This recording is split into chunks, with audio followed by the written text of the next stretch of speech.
Kita akan melanjutkan pelajaran tentang penginjilan pribadi ini atau argumentasi dan teologi dalam memberitakan Injil, dan ini adalah sesi yang ke-11. Sudah memang agak lama saya tidak membuat khotbah di rumah, dan ini start pertama kalinya membuat lagi. Mungkin sudah ada kalau 1,5 bulan atau 2 bulan karena masalah kesehatan dan sebagainya. Pada sesi yang ke-10 kita sudah membahas bahwa keselamatan itu hanya karena iman, sama sekali bukan karena perbuatan. Sudah saya tunjukkan bahwa perbuatan baik tidak bisa menyelamatkan. Sudah saya tunjukkan juga ayat-ayat yang menunjukkan bahwa kita tidak bisa berbuat baik. Dan saya tunjukkan juga ayat-ayat yang menunjukkan keselamatan itu memang hanya karena iman. Bukan karena perbuatan, bukan karena iman dan perbuatan, tetapi hanya karena iman. Nah, sekarang dalam session ini saya melanjutkan ya, ini cara memberitakan Injil masih ya. Session yang ke-6 dalam bagian ini.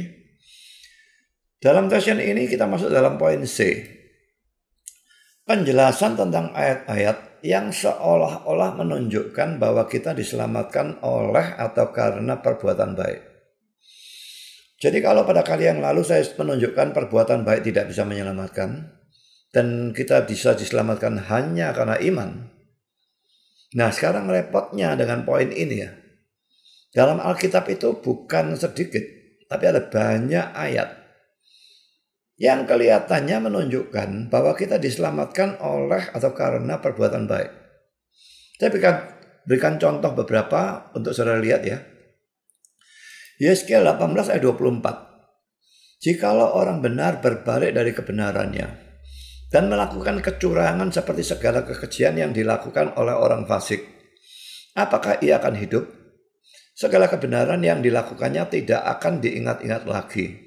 Ia harus mati karena ia berubah setia dan karena dosa yang dilakukannya.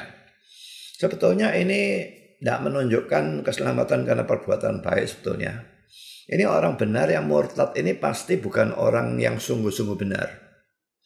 Hanya orang, ya kalau dalam zaman sekarang, orang Kristen KTP. Maka dia bisa murtad seperti itu.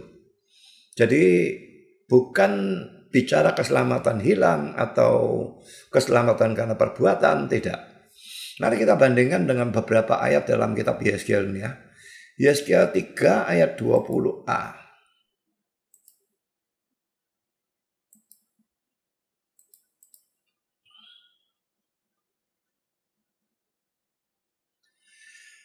Jikalau seorang yang benar berbalik dari kebenarannya dan ia berbuat curang, dan aku meletakkan batu sandungan di hadapannya, ia akan mati. Ya, jadi ini kurang lebih sama seperti yang tadi ya. Sekarang kita lihat Yeskiel 18 ayat 26. 18 ayat 26. Kalau orang benar berbalik dari kebenarannya dan melakukan kecurangan sehingga ia mati, ia harus mati karena kecurangan yang dilakukannya. Laki-laki kurang lebih sama.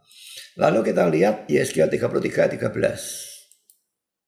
dan ayat 18 sekaligus. Yeskiel 33 ayat 13. Kalau aku berfirman kepada orang benar, engkau pasti mati, engkau pasti hidup, tetapi ia mengandalkan kebenarannya. Saudara, kata-kata ini ia mengandalkan kebenarannya sudah menunjukkan dia bukan Kristen, saudara. Kalau orang Kristen tidak bisa mengandalkan kebenarannya sendiri, begitu ya. Lalu saya lanjutkan, dan ia berbuat curang, segala perbuatan-perbuatan kebenarannya tidak akan diperhitungkan, dan ia harus mati dalam kecurangan yang diperbuatnya. Lalu kita lihat ayat yang ke-18. Jikalau orang benar berbalik dari kebenarannya dan melakukan kecurangan, ia harus mati karena itu. Ya, jadi semua ini sebetulnya hanya bicara tentang orang Kristen KTP sebetulnya. Ya, bisa murtad itu orang Kristen KTP, karena kalau Kristen yang sungguh-sungguh tidak mungkin bisa murtad. Jadi sebetulnya ayat ini tidak terlalu menekankan selamat karena perbuatan. Tapi ayat-ayat lain ini yang saya lanjutkan di bawah kelihatannya seperti itu. Kita lihat Matius 7 ayat 21. Bukan setiap orang yang berseru kepadaku Tuhan, Tuhan akan masuk ke dalam kerajaan surga. Jadi kalau cuma ngomong Tuhan, Tuhan tidak masuk surga tuh. Tapi melainkan dia yang melakukan kehendak Bapakku yang di surga. Nah saudara, ini sering dijadikan dasar untuk mengatakan keselamatan karena perbuatan baik. Karena yang masuk surga ini dia yang melakukan kehendak Bapakku yang di surga. Pada saudara, ayat ini tidak boleh ditafsirkan seperti itu. Harus dilihat dari konteksnya. Mari kita lihat Matius 7. Ayat 15 ini mulai konteksnya ya. Jadi kalau saudara pakai Alkitab fisik, maka konteksnya itu mulai ayat 15 sampai dengan ayat 23. Tidak enaknya kalau kita menggunakan Alkitab elektronik adalah konteksnya ini tidak ada ya. Jadi kalau dalam Alkitab yang fisik, antara ayat 14 dan 15 ini ada ruangan begitu. Ya, lalu ada judul untuk ayat 15 ke bawahnya. Jadi kita tahu konteksnya itu mana sampai mana. Jelas 15 sampai dengan 23. Dan ayat 15-nya bicara apa? Waspadalah terhadap nabi-nabi palsu yang datang kepadamu dengan menyamar seperti domba. Tetapi sesungguhnya mereka adalah serigala yang buas. Lalu ayat 16 sampai 20, semua itu bicara tentang buah. Melalui buahnya bisa dikenal. Tapi konteksnya nabi palsu. Ya, jadi pada waktu ayat 21 mengatakan bukan setiap orang yang seru kepadaku Tuhan, Tuhan akan masuk ke dalam kerajaan surga. Ini bicarakan nabi palsu itu. Nabi palsu itu kan menyamar seolah-olah domba, padahal dia serigala. Nah, tentu saja dia sebut Yesus Tuhan. Tapi dia cuma ngomong Tuhan, tapi tidak ada ketaatan. Itu menunjukkan Kristen KTP-nya dia. Bahkan kalau kita lihat lanjut dalam ayat 22, pada hari terakhir banyak orang akan berseru kepadaku Tuhan, Tuhan. Bukan kami bernubuat demi namamu dan mengusir setan demi namamu dan mengadakan banyak mujizat demi namamu juga. Jadi orang ini bukan cuma berseru Tuhan, tapi melakukan banyak pelayanan yang kelihatannya spektakuler, kelihatannya hebat. Bernubuat, mengusir setan, mengadakan banyak mujizat demi namamu, jelas demi nama Yesus. Kelihatannya bukan hanya Kristen, tapi hamba-hamba Tuhan yang dipakai Tuhan luar biasa. Tapi ingat konteksnya nabi palsu. Nah, karena dalam ayat 23, ayat terakhir dalam konteks ini, pada waktu itulah aku akan berterus terang kepada mereka dan berkata, aku tidak pernah mengenal kamu. Perhatikan ya, ini bukan kasus murtad saudara kalau dalam Matius 7 ini. Ini kasus nabi palsu yang tidak pernah Kristen.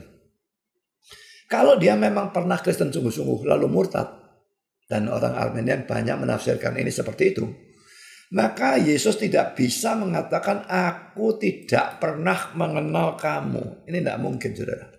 Mestinya dia akan berkata, dulu aku kenal kamu, sekarang enggak. Kalau mereka pernah Kristen. Kalau mereka pernah Kristen, Yesus pasti pernah kenal mereka. Tapi Yesus di sini mengatakan apa? Aku tidak pernah mengenal kamu. Tidak pernah. Berarti mereka tidak pernah jadi Kristen. Dan lalu kata-kata terakhir, enyahlah dari hadapanku kamu sekalian pembuat kejahatan. Jadi ini adalah orang yang ngaku Tuhan-Tuhan dan kelihatannya percaya, melakukan pelayanan dan sebagainya. Tetapi kehidupan mereka di hadapan Tuhan itu jahat habis-habisan. Ini bukan Kristen. Ya, jadi kalau di ayat 21-nya itu dikatakan berseru Tuhan, Tuhan itu tidak masuk surga. Cuma mulutnya ngomong Tuhan, Tuhan, tetapi dia tidak taat. Kalau orang betul-betul percaya, bukan cuma percaya Yesus Tuhan, percaya Yesus Juru Selamat, bukan hanya itu. Tapi ada bukti ketaatan. Perubahan hidup ke arah positif itu harus ada. Tidak bisa tidak.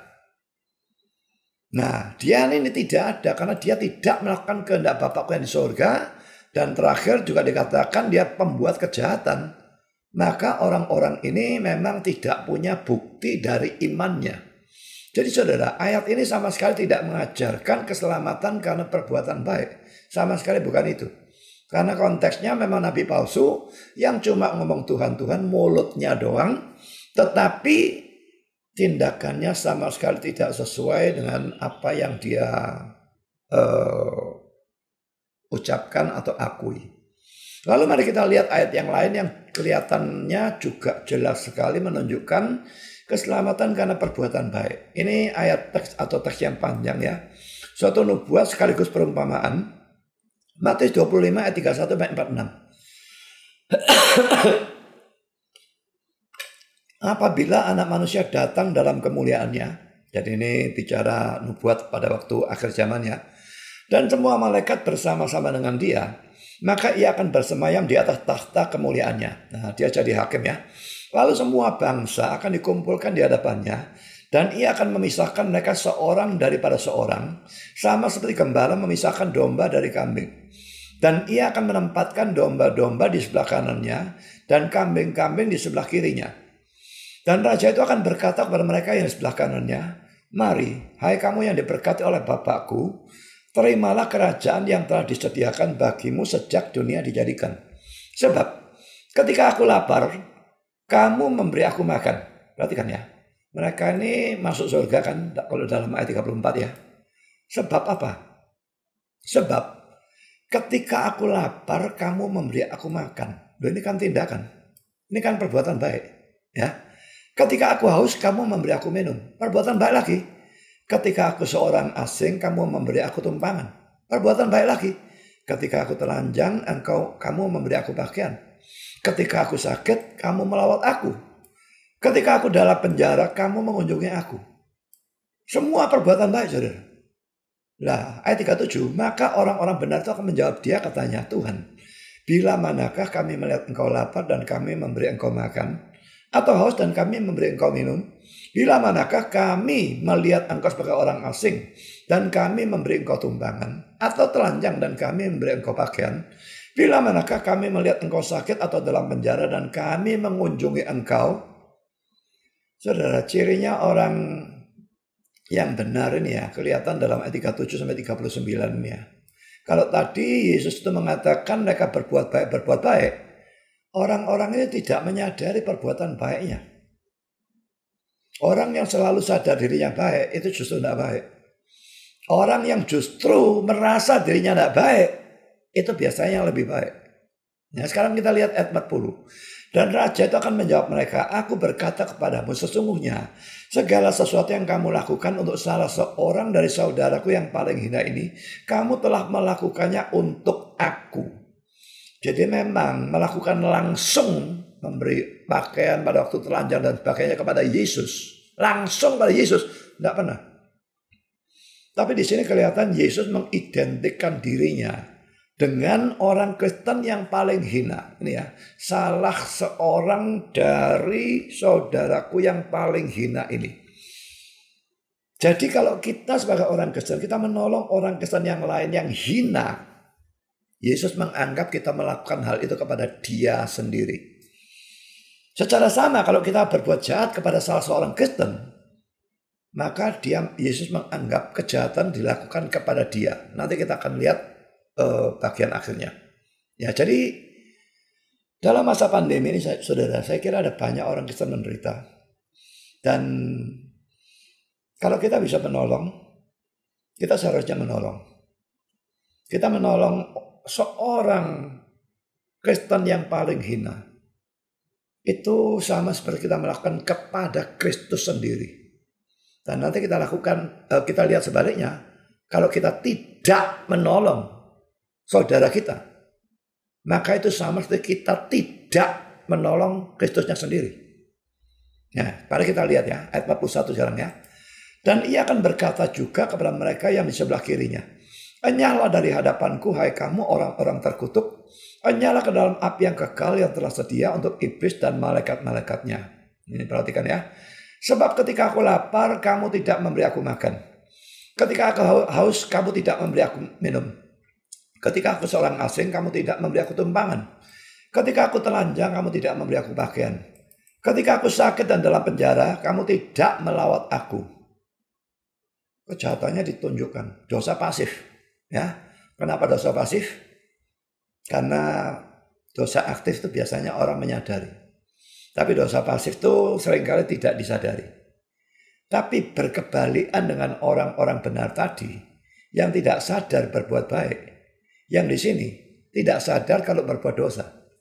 Ya, ayat 44. Lalu mereka pun akan menjawab dia, katanya, Tuhan, bila manakah kami melihat engkau lapar atau haus atau sebagai orang asing atau telanjang atau sakit atau dalam penjara dan kami tidak melayani engkau? Tidak merasa sudah kalau dia berbuat dosa. Nah, sekarang Yesusnya tunjukkan. Maka ia akan menjawab mereka, aku berkata kepadamu, sesungguhnya segala sesuatu yang tidak kamu lakukan untuk salah seorang dari yang paling hina ini, kamu tidak melakukannya juga untuk aku. Sesuatu yang mesti kita pikirkan baik-baik, saudara ya. Ada orang Kristen atau bahkan mungkin orang yang non-Kristen, tapi yang diidentikan orang Kristen ya. Tapi pokoknya tidak menolong orang non-Kristen padahal kita bisa menolong, itu juga dosa. Tapi yang ditekankan di sini sesama Kristen. Orang Kristen disebut saudara, ya. Kita bisa menolong dan orang itu layak ditolong. Ingat ya, tidak semua orang layak ditolong. Kalau dia memang tidak mau bekerja, jangan ditolong, biar janganlah dia makan. Ya. Tapi kalau dia layak ditolong, dalam pandemi ini banyak. Bukan karena dia malas, tapi karena memang pekerjaannya hancur karena pandemi dan sebagainya. Dan dia layak ditolong. Dan kita mampu menolong, kita tidak menolong dia. Sama seperti kita tidak melakukan kebaikan itu kepada Kristus. Dan itu dosa pasif. Dan perhatikan kadang ayat 46. Dan mereka ini akan masuk ke tempat siksaan yang kekal. Tetapi orang benar ke dalam hidup yang kekal. Jadi kalau kita lihat domba-domba ini tadi yang pertama ya, yang di sebelah kanan itu ya. Masuk surganya karena mereka melakukan kebaikan kepada saudara seiman. Lalu kambing-kambingnya masuk neraka karena mereka tidak melakukan kebaikan kepada saudara seiman. Jadi kalau kita lihat sepintas lalu dalam teks yang panjang ini, selamat itu karena berbuat baik dan tidak selamat itu karena tidak berbuat baik. Tidak ada di sini bicarakan karena iman. Ya, jadi ini kelihatannya domba-domba itu masuk surga karena berbuat baik, sedangkan kambing-kambing masuk neraka karena melakukan dosa pasif, tidak berbuat baik. Nah, bagaimana penjelasannya? Saya tunda saja nanti setelah ini ya. Sekarang kita lihat teks lain yang juga mirip seperti itu. Yohanes 5 ayat 28-29. Janganlah kamu heran akan hal itu sebab saatnya akan tiba bahwa semua orang yang di dalam kuburan akan mendengar suaranya. Ini akhir zaman, semua dibangkitkan ya. Dan mereka yang telah berbuat baik, perhatikan, berbuat baik akan keluar dan bangkit untuk hidup yang kekal. Tetapi mereka yang telah berbuat jahat akan bangkit untuk dihukum. Saudara, ayat ini kalau tidak mengajarkan keselamatan karena perbuatan baik, lalu mengajarkan apa? Kelihatannya jelas sekali toh. Mereka yang telah berbuat baik akan keluar dan bangkit untuk hidup yang kekal. Yang baik masuk surga. Tapi mereka yang telah berbuat jahat akan bangkit untuk dihukum. Masuk neraka. Jadi masuk surga nerakanya karena perbuatan baik atau karena perbuatan jahat? Tidak ada dibicarakan iman di sini. Bagaimana penjelasannya? Nanti tunggu saja.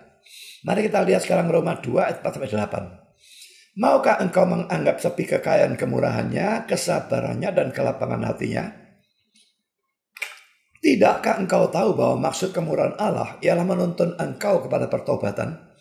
Tapi oleh kekerasan hatimu yang tidak mau bertobat, engkau menimbun murka atas dirimu sendiri pada waktu mana, pada hari waktu mana murka dan hukuman Allah yang adil dinyatakan. Nah, kalian perhatikan ini. Ia akan membalas setiap orang menurut perbuatannya. Tidak dibicarakan iman, tapi bicarakan perbuatan. Dibalas menurut perbuatannya. Ayat 7-nya lebih lagi. Yaitu hidup kekal kepada mereka yang dengan tekun berbuat baik, mencari kemuliaan, kehormatan, dan ketidakbinasaan. Kalau tidak keselamatan karena perbuatan baik, ini diartikan apa? Lalu ayat 8-nya sebaliknya sekarang. Tapi murka dan geram kepada mereka yang mencari kepentingan sendiri. Egois. Ya, yang tidak taat kepada kebenaran. Melainkan taat kepada kelaliman. Jadi yang berbuat jahat masuk neraka. Yang berbuat baik masuk surga. Nah saudara, ayat-ayat seperti ini banyak. Saya tidak berikan semua. Ya, tapi dalam menghadapi ayat-ayat seperti ini, Kalau saya temukan ayat yang lain ya, ada beberapa hal yang harus diperhatikan untuk menafsirkan. Jangan terlalu cepat lihat ayat seperti ini lalu mengatakan, selamatnya karena perbuatan baik. Sudah jelas ayat-ayatnya seperti itu, mau ngomong apa lagi? Tidak mungkin, saudara. Jangan kesusu nafsir seperti itu ngawur, tidak karu-karuan. Saudara, dalam menghadapi ayat-ayat ini yang di atas ini maupun ayat-ayat yang seperti ini, ada beberapa hal yang perlu diperhatikan. Pertama, kita tidak boleh menafsirkan ayat kitab suci sehingga bertentangan satu dengan yang lainnya. Pada pelajaran yang lalu, nah ini sayangnya pelajaran yang lalu ini lama sekali sudah ya, mungkin atau berapa bulan, 2 bulan terlebih ya.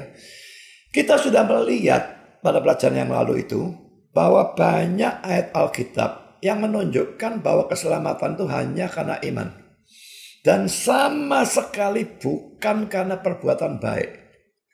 Jadi, kalau ayat-ayat tadi itu kita tafsirkan selamat karena perbuatan baik, itu akan nabrak ayat-ayat yang banyak itu yang mengatakan selamat itu hanya karena iman. Dan merupakan rumus hermeneutik. Kita tidak boleh menafsirkan satu ayat sampai nabrak ayat yang lain. Apalagi nabrak banyak ayat. Tidak bisa.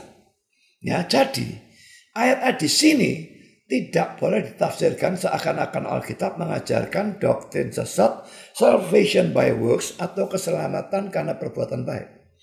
Jadi ini rumus hermeneutik. Kalau ditafsirkan begitu, tabrak. Tidak boleh ayat-ayat tabrakan, saudara. 2 ayat saja tidak boleh tabrakan. Dan tidak masuk akal menafsirkan selamat karena perbuatan baik. Karena misalnya penjahat di atas kayu salib itu, dia berbuat baik apa tuh? Kalau ada perbuatan baiknya, mungkin waktu terakhir dia negur temannya yang menghujat Yesus. Dia percaya bentar lagi dia mati. Nyaris tidak ada perbuatan baik. Dosanya banyak-banyaknya. Tapi dia beriman kepada Kristus. Dia menyatakan imannya. Ingatlah akan aku jika engkau datang sebagai raja. Yesus sedang sekarat sama dengan dia. Dia bisa mengatakan jika engkau datang sebagai raja. Pada saat Yesus sedang sekarat. Itu sebetulnya iman yang luar biasa. Dan kepada dia dijanjikan oleh Yesus. Hari ini engkau bersama dengan aku dalam Firdaus dan itu jelas surga. Jadi saudara. Itu jelas selamat karena iman saja. Dia beriman detik-detik terakhir. Dan dia selamat. Tapi jangan ditiru ya. Wah enak selamat detik terakhir. Sekarang berbuat dosa seenaknya. Hidupnya enak. Bisa dosa sak maunya. Detik terakhir mengaku percaya. Selamat. Jadi hidup sekarang enak. Mati pun nanti masuk surga. Memang benar. Kalau sempat. Kalau sudah mati mendadak gimana? Tidak sempat percaya, maunya percaya detik terakhir. Tidak sempat, tahu-tahu mati mendadak. Sudah masuk dalam kekekalan tanpa juru selamat. Dan sudah masuk ke neraka selama-lamanya. Di samping saudara, apakah saudara pikir free will saudara yang menentukan, aku mau percaya pada saat aku mau mati, apakah itu bisa? Saya tidak percaya orang yang seumur hidup sengaja tidak mau percaya, sengaja tidak peduli Kristus. Detik-detik terakhir tahu-tahu dia bisa berubah menjadi mau. Kita bisa mau karena Tuhan bekerja. Kalau Tuhan tidak bekerja kita tidak bakal mau. Dan kalau sepanjang hidup tidak mau, tidak peduli. Detik terakhir mau. Saudara pikir itu dalam kemampuan saudara? Jangan terlalu banyak mimpi. Sekalipun memang penjahat itu terjadi kasusnya, Tuhan bekerja detik-detik terakhir, tapi itu kasus yang sangat jarang. Biasanya orang mati sebagaimana dia hidup. Kalau sebagaimana pada waktu dia hidup selamanya dia terus menolak Kristus tegar tengkuk. Sukar diharapkan detik-detik terakhir dia percaya Kristus. Kasusnya ada, tapi jarang. Ya, jadi jangan coba tiru penjahat itu. Kalau saudara belum percaya, cepat percaya sekarang. Jadi saudara, ayat tidak boleh ditafsirkan tabrakannya. Kembali pada poin ini ya. Jadi kalau kita sudah melihat banyak sekali ayat yang menunjukkan keselamatan karena iman saja, Maka tidak mungkin ayat-ayat yang baru kita baca itu menunjukkan keselamatan karena perbuatan baik. Ini poin pertama. Poin kedua, di atas atau dalam pelajaran yang lalu juga kita sudah melihat bahwa orang di luar Kristus itu sama sekali tidak bisa berbuat baik. Bisa berbuat baik dari sudut pandang manusia. Tapi dari sudut pandang Tuhan, betul-betul perbuatan baiknya nol. Sama sekali tidak ada. Ingat ya, saya bicara tentang orang yang di luar Kristus. Tidak peduli dia di dalam gereja. Kalau dia di luar Kristus dalam arti dia belum percaya Kristus sungguh-sungguh, perbuatan baiknya kalau dihitung betul-betul nol. Tidak ada. Semua perbuatan dosa. Bisa dosa kecil, dosa besar. Tapi perbuatan baik nol, betul-betul nol. Dan saya sudah tunjukkan ayat-ayatnya. Jadi bagaimana mungkin ayat-ayat yang baru kita baca itu menunjukkan dia itu selamat karena perbuatan baik? Tidak bisa. Juga pada pelajaran yang lalu sudah kita lihat bahwa seandainya dia bisa berbuat baik. Kan dia tidak bisa berbuat baik. Tapi kita andaikan saja dia bisa berbuat baik. Maka tetap saja perbuatan baiknya itu tidak bisa menghapuskan dosa-dosanya. Karena Tuhan tidak pernah pakai sistem timbangan perbuatan baik, perbuatan jahat ditimbang. Tidak pernah ada. Saya bersyukur, saya memuji Tuhan dia tidak pakai itu. Karena kalau dia pakai itu, saya yakin saya masuk neraka. Dan saudara semua juga. Orang yang bilang dosanya sedikit, dia tidak ngerti Alkitab. Atau dia ngerti Alkitab tapi tidak lihat dirinya, tidak introspeksi dirinya. Kalau saudara mengerti Alkitab, mengerti dosa-dosa yang dinyatakan dalam Alkitab, dan saudara introspeksi bandingkan dengan hidup saudara, saya kok yakin saudara akan sampai pada kesimpulan yang sama. Kalau Tuhan pakai sistem timbangan, kita semua masuk neraka saudara. Dosa kita jauh lebih banyak dari perbuatan baiknya. Bahkan kalau menurut ajaran reform yang percaya total depravity, kebejatan total, atau total inability, ketidakmampuan total, kita tidak punya perbuatan baik sama sekali. Kita punya cuma dosa, titik. Jadi pakai sistem timbangan, ya sudah jungkir balik timbangannya.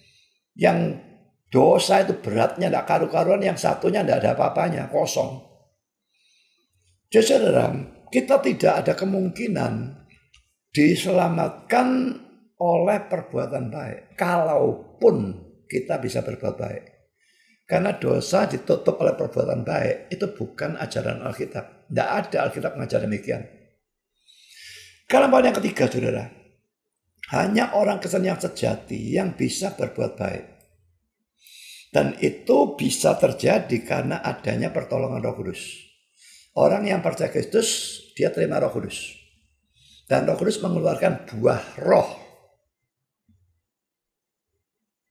Jadi dia bisa berbuat baik. Berbuat baiknya itu dengan pertolongan Roh Kudus. Dan sebetulnya juga Allah menilai dengan murah hati. Karena perbuatan baik kita orang Kristen pun ya, Kristen sejati ya, tetap semua perbuatan baik kita tuh cacat celahnya banyak. Dalam berdoa kita tahu-tahu ngelamun sebentar, itu sudah masuk dosa kan. Dalam berkhotbah misalnya tahu-tahu ada kesombongan muncul dalam hati kita. Lihat hebatnya saya khotbah, semua orang mendengar dengan penuh perhatian. Itu sudah sombong. Dalam menolong orang kita ada pamrih sedikit saja, kita sudah dosa. Tapi saudara, kita pokoknya sudah mulai bisa berbuat baik dan Allah menilai dengan murah hati karena penebusan Kristus. Jadi dosa atau cacat-cacat dalam perbuatan baik kita disingkirkan oleh darah Kristus. Dan kita dianggap betul-betul berbuat baik. Ya, jadi hanya orang Kristen sejati yang bisa berbuat baik. Ingat konsep ini ya. Hanya orang Kristen sejati bisa berbuat baik. Bisa berbuat dosa tetap, tapi bisa berbuat baik. Tapi kalau orang yang non-Kristen atau Kristen yang abal-abal, hanya bisa berbuat dosa. Titik. Jadi, kalau hanya orang Kristen sejati yang bisa berbuat baik, jadi ayat-ayat di atas tadi yang menyatakan bahwa orang-orang yang berbuat baik masuk surga, sebetulnya menyatakan bahwa orang yang beriman saja yang masuk surga. Ayat-ayat tadi itu mengatakan orang yang berbuat baik masuk surga. Tapi ingat, yang bisa berbuat baik hanya orang Kristen sejati. Jadi sebetulnya ayat-ayat itu menyatakan orang yang beriman saja yang masuk surga. Ayat-ayat itu tidak mungkin menggambarkan orang yang tidak beriman. Karena orang yang tidak beriman sama sekali tidak bisa berbuat baik. Ya, jadi kalau saudara mengerti konsep ini, maka menafsirkan ayat-ayat tadi di atas ini semua gampang sekali. Dia bisa berbuat baik, masuk surga, karena dia beriman. Kalau dia tidak beriman, dia tidak bakal bisa berbuat baik. Tidak ada perbuatan baiknya sama sekali. Jadi ayat-ayat itu tidak mengajarkan keselamatan karena perbuatan baik. Ayat-ayat itu menunjukkan betulnya orang-orang beriman saja, nah itu punya perbuatan baik, lalu mereka masuk surga. Menggambarkan orang berimannya, digambarkan orangnya berbuat baik. Karena orang yang tidak beriman tidak bisa berbuat baik sama sekali. Sekarang saudara, kita masuk pada yang keempat. Alasan mengapa ayat-ayat Alkitab tertentu seolah-olah menunjukkan keselamatan karena perbuatan baik. Saudara, orang yang sungguh beriman pasti akan berbuat baik. Tapi iman mereka itu tidak bisa kelihatan kan. Saudara lihat orang, apakah saudara bisa melihat apakah orangnya beriman atau tidak beriman? Allah bisa melihat, karena Allah melihat hati. Tapi kita tidak bisa melihat pikiran mereka, kita tidak bisa melihat hati mereka. Apakah dia beriman atau tidak, kita tidak melihat. Iman mereka, kalaupun mereka sungguh-sungguh, iman mereka tidak terlihat. Tapi iman mereka kalau sungguh-sungguh mesti dibuktikan dengan perbuatan baik. Dan perbuatan baik mereka bisa terlihat. Dan karena itu, pada ayat-ayat tertentu, Alkitab menunjukkan bahwa orang-orang yang berbuat baik akan masuk surga. Kalau kita melihat orang yang betul-betul berbuat baik yang muncul dari dalam hatinya, bukan berbuat baik karena terpaksa atau karena pamrih atau apapun, tapi karena dari dalam hatinya, perbuatan baik yang merupakan bukti iman, maka itulah yang ditunjukkan oleh ayat ini. Kita tidak bisa melihat iman orang, tapi kita bisa melihat wujud imannya, yaitu perbuatan baik yang betul-betul baik. Dinilai dari Alkitab betul-betul baik, ya orang ini pasti beriman. Jadi ini alasannya mengapa ada kelompok ayat seperti itu. Sekarang sudah kita masuk dalam poin D. Penjelasan tentang teks sukar Yakobus 2 ayat 14-26. Ini harus diakui teks yang sangat-sangat sukar. Dan teks ini Martin Luther tidak bisa mengerti sampai dia melakukan satu blunder dengan menganggap surat Yakobus itu surat jerami. Mungkin maksudnya surat yang tidak berharga gitu ya. Jerami itu tidak ada harga gitu ya. Jadi ya satu blunder dari seorang yang hebat sebetulnya. Karena sebetulnya ayat ini bisa ditafsirkan dengan baik. Tapi dia karena tidak tahu cara menafsir, lalu dia mengatakan ini surat jerami. Dia tidak akan menganggap Yakobus surat jerami. Nah, cuma karena panjangnya dan sukarnya pembahasan tentang teks ini, maka pembahasan yang betul-betul total mendetail ya, akan saya letakkan secara terpisah dalam bagian appendix di belakang. Mungkin pada akhir seri ini baru saya akan membahas itu secara terperinci, mendetail, menjelaskan bahwa teks itu tidak mengajarkan keselamatan karena perbuatan. Teks itu juga tidak mengajarkan keselamatan karena iman dan perbuatan. Bagaimana penafsirannya nanti akan saya tunjukkan. Tapi untuk sementara ini, saya ajak saudara untuk membaca ayat 21 sampai 25 saja, saudara ya. Mari kita lihat Yakobus 2.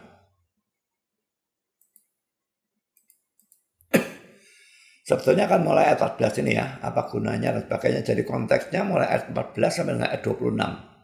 Tapi saudara, kita baca ayat 21 ya. Bukankah Abraham bapak kita dibenarkan karena perbuatan-perbuatannya? Ini kurang jelas apa saudara? Abraham dibenarkan karena perbuatan-perbuatannya, dan disebutkan perbuatannya itu apa? Ketika ia mempersembahkan Ishak anaknya di atas mezbah. Jadi ayat ini seolah-olah menunjukkan keselamatan betul-betul karena perbuatan. Sekarang kita lihat ayat 22. Kamu lihat bahwa iman bekerja sama dengan perbuatan-perbuatan, dan oleh perbuatan-perbuatan itu iman menjadi sempurna. Kalau ayat ini kelihatannya selamatnya karena iman dan perbuatan. Sekarang kita baca selanjutnya ayat 23. Dengan jalan demikian genaplah nas yang mengatakan lalu percayalah Abraham kepada Allah. Maka Allah memperhitungkan hal itu kepadanya sebagai kebenaran.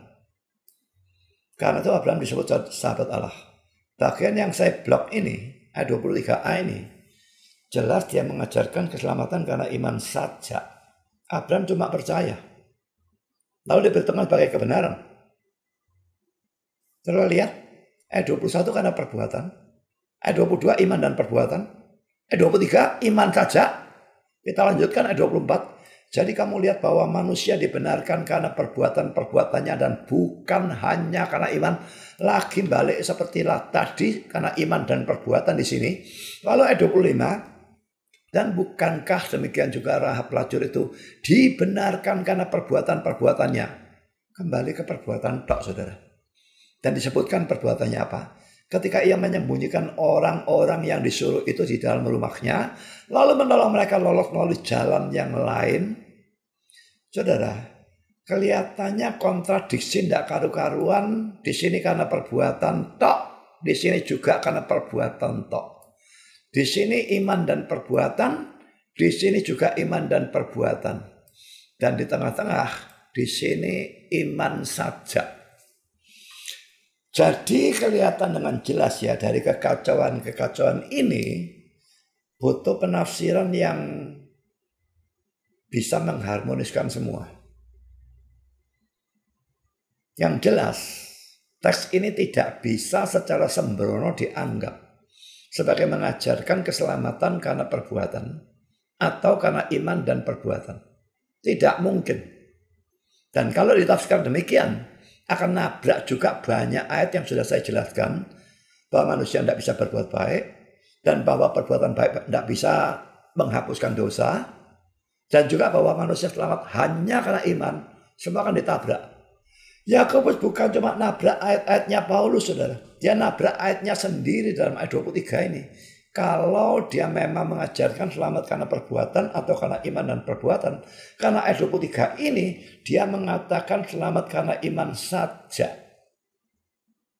Ya, jadi saya tidak akan menjelaskan panjang lebar. Karena itu akan saya tunda pada bagian terakhir dari seluruh seri penginjilan pribadi ini atau argumentasi teologi dalam penginjilan ini. Ya. Sekarang saudara, dalam memberitakan Injil, kita sekarang bisa tahu selamat itu hanya karena iman. Maka hati-hati ya. Jangan sampai saudara mengganti doktrin salvation by faith atau salvation by faith alone. Keselamatan oleh iman atau keselamatan oleh iman saja. Jangan diganti dengan doktrin sesat.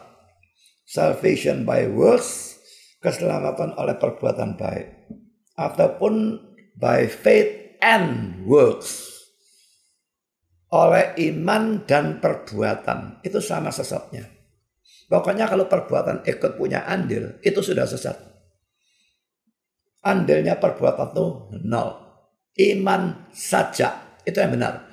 Jangan sampai diganti. Di debat bagaimanapun oleh orang yang sudah injili, jangan mengganti salvation by faith dengan salvation by works atau dengan salvation by faith and works.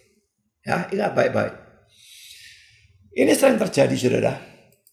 Kalau orang yang diinjil itu berkata, pada waktu kita ngomong selamat karena iman saja, makanya mau percaya Kristus, ayo percaya Kristus.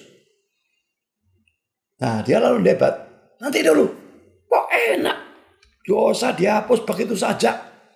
Kalau berdosa lagi bagaimana? Dan sebagainya. Nah, sang penginjil dalam hal ini saudara sendiri bisa saja takut atau khawatir orang itu lalu berbuat dosa seenaknya sendiri. Lalu secara terpaksa menjawab, loh ya enggak bisa sih berbuat dosa seenaknya. Ya harus taat juga, kalau enggak masuk surga. Akhirnya saudara dengan kata-kata ini saudara mengaminkan doktrin sesat keselamatan karena iman dan perbuatan. Jadi saudara, dengan demikian sang penginjil secara sadar atau tidak sadar mengajarkan doktrin sesat salvation by works, keselamatan oleh perbuatan baik, atau salvation by faith and works, keselamatan oleh iman dan perbuatan, yang juga sama saja sesatnya. Saudara, hal seperti ini tidak boleh dilakukan oleh siapapun. Jadi orang yang saudara injil itu mau debat, nek gitu aku tak percaya Kristus tapi tak sengaja dosa, aku tidak perlu pergi gereja, aku tidak perlu dibaptis, aku berzina saat maunya aku sendiri, aku tetap mau mencuri, tetap mau korupsi, aku mau bunuh orang, mau apa saja, aku mau ngerokok, aku mau jualan narkoba, saat sukanya aku pergi pelacuran. Nah lalu saudara takut, wah ini cilaka, ya tidak boleh kayak gitu, ya mesti berbuat baik. Nah lalu akhirnya faith and works, iman dan perbuatan. Saudara jadi nabi palsu saudara. Jadi saudara, hal seperti itu tidak pernah boleh dilakukan. Siapapun yang melakukannya, dia menjadi nabi palsu atau pengajar sesat.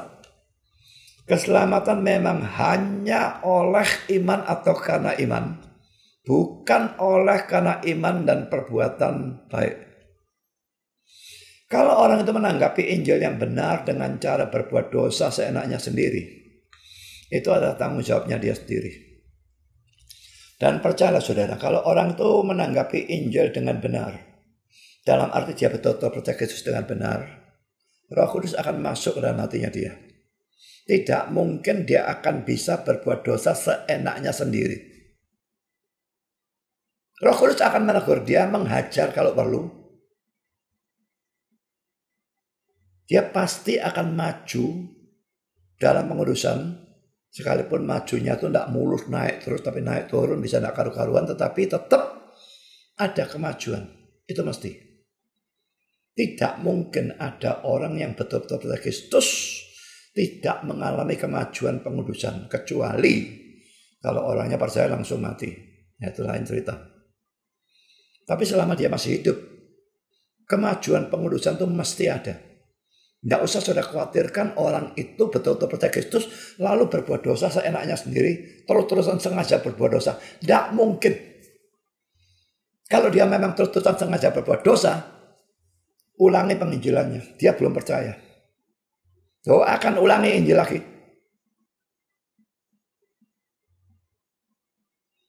Sekarang saudara, kita masuk poin yang keempat.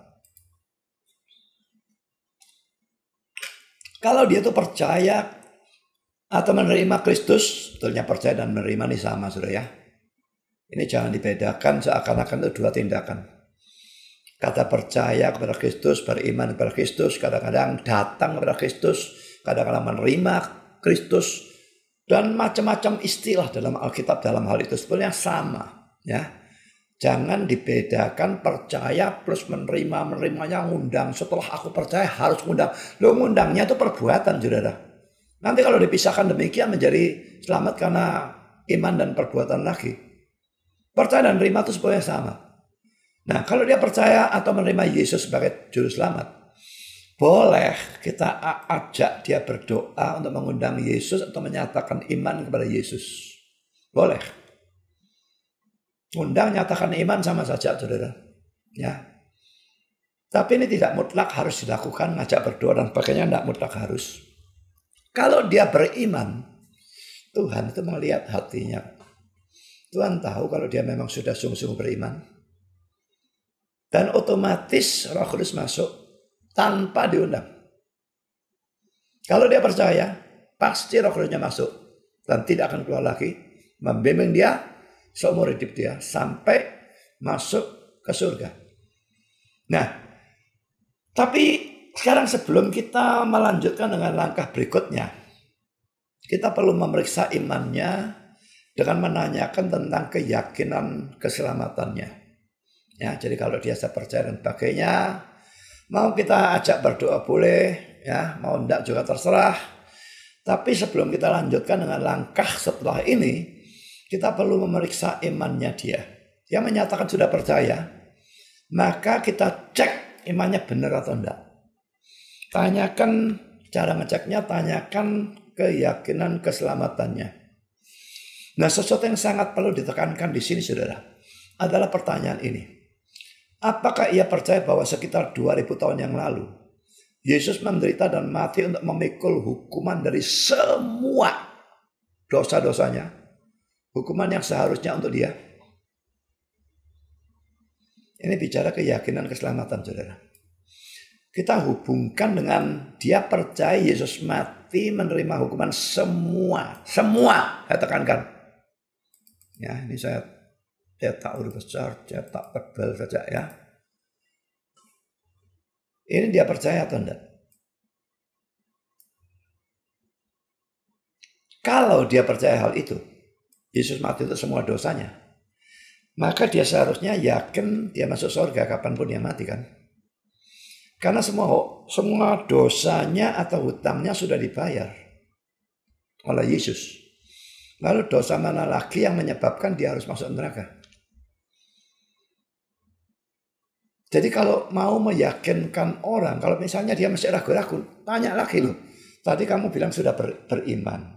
Beriman apa? Beriman pada Kristus. Beriman apa tentang Kristus? Kristus mati untuk dosa. Dosamu yang mana? Nah, itu tekan sampai dia percaya dosa semua. Yang dulu, yang sekarang, yang akan datang, semua tanpa kecuali. Tidak ada satu pun tersisa. Nah, sekarang tanya, kalau semua sudah dibayar, apakah ada satu pun yang kamu harus bayar sendiri?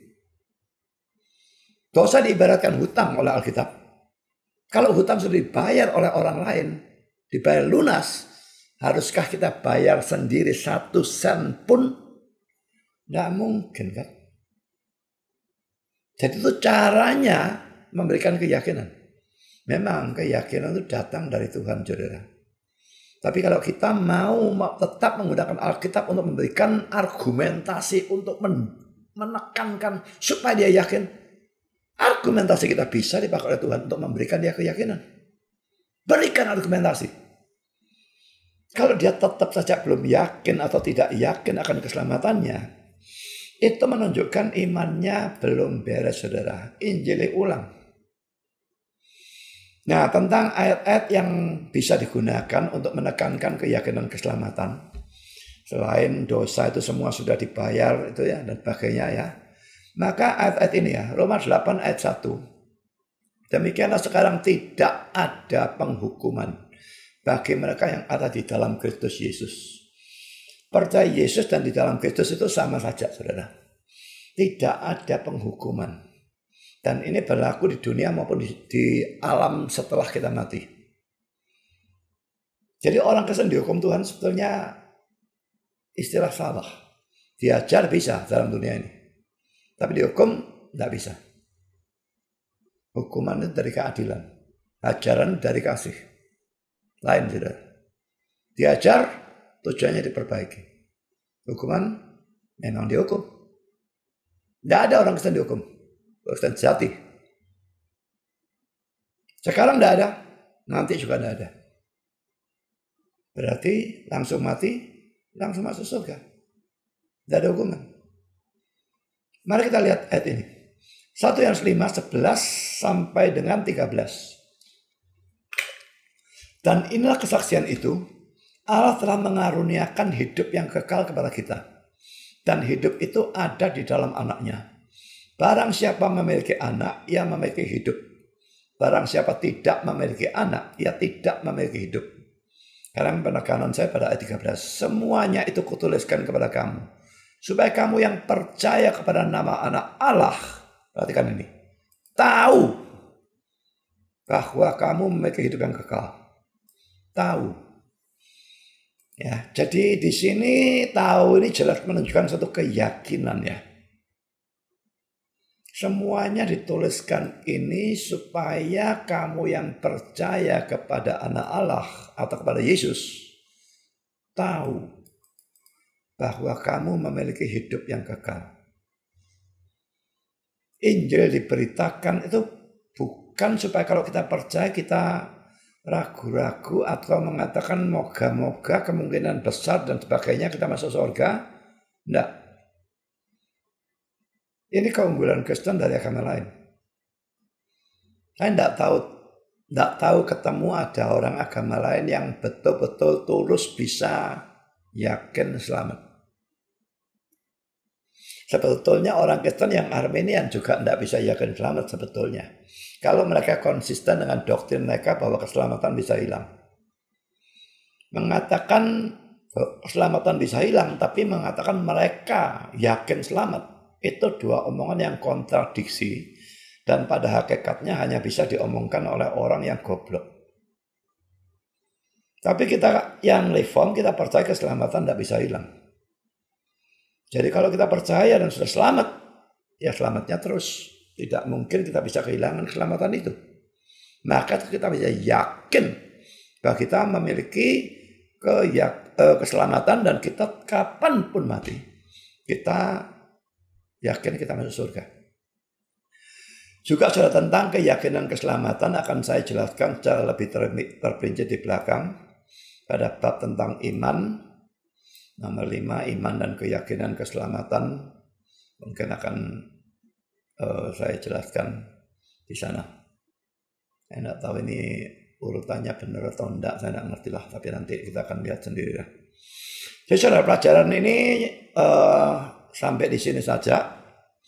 Saya sudah menyelesaikan tentang selamat karena iman saja, sekaligus membahas ayat-ayat yang seolah-olah menunjukkan keselamatan karena perbuatan. Jelas tidak boleh diartikan seperti itu.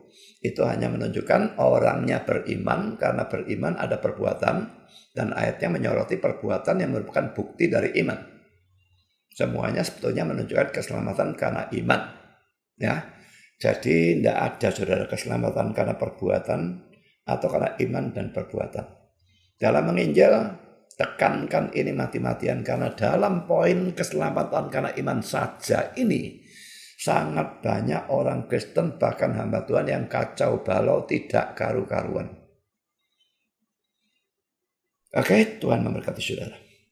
Amin.